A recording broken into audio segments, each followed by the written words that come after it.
Now I want to talk about the connection between doubt, worry, and anxiety. So for those of you, you did great.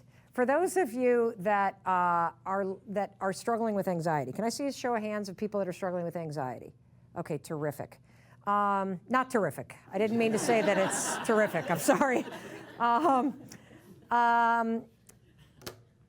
For those of you that have a mindset issue, where you are thinking you have a tape that runs in your mind that is negative about you, okay? This next beat will change your life, okay? It is liberating when you learn how to push yourself to try. It really is. It is empowering when you start to see yourself taking action and momentum happening, and you know that you're gaining a little ground. I mean, it is just like amazing. It is magical when you realize, I start crying because it's like, that you don't have to listen to the shit that you think. You really don't. And for a long time, I mean, God, I suffered from anxiety for like 20 years. It was just debilitating, totally debilitating. So I get it. And I can tell you, because I'm on the other side of it, even though I was afraid I was having a panic attack last night in the middle of the night, thinking about teaching you today, that you can stop yourself from worrying all the time, and you can curb the anxiety. And when you learn how to do it, it is pure magic. So I want to show you what I've learned. There is a really close connection between doubt, worry, anxiety, and panic. You now understand the research around how confidence gets built. You understand how self-doubt gets you trapped. You see the 4 traps of doubt and kind of how the thoughts about doubt make you take actions that keep you stuck. I want to show you now how doubt spirals into worry, and how that then becomes a situation that spirals into anxiety. And if you're like me, it becomes panic attacks. So self-doubt, we saw, triggers you to some form of action. And for most of us, the first thing that we do is we start to worry. So you feel insecure, or you feel like a fraud, or you feel worried about rejection, or you feel overwhelmed. And again, we've learned you can't control those feelings.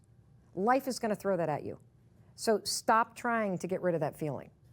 The real power is in learning what to do when those feelings happen. For most of us, we default to worrying. There was a study done by Cornell University. It's called the Legacy Project. If you Google it, you can find it all online. It was sort of like StoryCorps. They went and they interviewed almost 2,000 men and women in nursing homes. And what they discovered is that they discovered something kind of crazy. They wanted to know, okay, what can you and I learn from people near the end of their lives that will help us enjoy our lives more? And when they asked men and women of every single walk of life what it is that they would change if they could change something, they could go back and do it all over that would have made them happier, one thing that startled the researchers is every single person had literally the same answer. If I could go back and change one thing, they all said, I wouldn't have wasted so much of my lifetime worrying. I wish I hadn't done that. Worrying cost me so many opportunities. It cost me so many connections. It cost me so many experiences. I was worrying about things that never happened. And I wish I hadn't done that. And I'm telling you right now, you don't have to, because just like self-doubt, worrying is a habit. It's something that your mind defaults to when you're not even paying attention. And the thing is that if you worry enough, and you start building enough evidence upstairs, what happens is your body joins the party. That's anxiety. So anxiety is when your body state starts to get agitated to match the things that are going on in your head. That's all that it is. It's terrifying when it happens, but it's all that it is. Now, when that goes unchecked, that state of anxiousness, the armpit sweating, the pit in the stomach, the dryness in the throats, the palm, the sweaty hands, the, shaking your leg, whatever it is that you do when you get anxious, if that goes unchecked and you keep noodling what's going on, you're actually escalating the situation. And so when you have a panic attack, A panic attack, how many of you have ever had a panic attack? Anybody in this room? Yeah, they're awful. A panic attack is when you worry so much and the anxiety goes unchecked that your brain starts to be concerned that something bad's actually happening because it has no context, okay? So the way that I like to explain this is, have you ever been in a situation where you almost get in a car accident? Yes. Right? And it's like, boom, and you're like, oh my gosh. And the car comes through and nearly sideswipes you, and what happens immediately, what happens to you when you're in the car behind the wheel and somebody almost hits you? What happens to your body?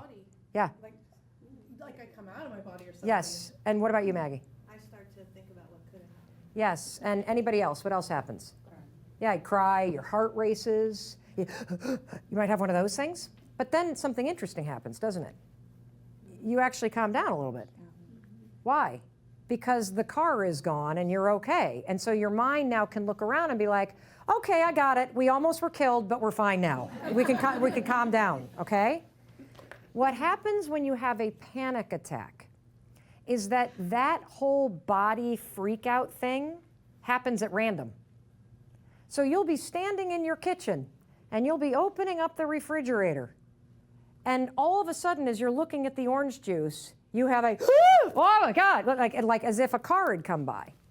And here's the problem. As your brain looks around and says, what the heck is going on? It can't see that anything's wrong. And so it gets really worried, so it makes something up. And it's usually, I'm about to die, I'm having a heart attack, something terrible is about to happen. It's those three things.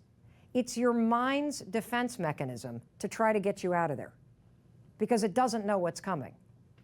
And so somebody that's having a panic attack typically starts to hyperventilate, or they pace around, you pace around like a real weirdo.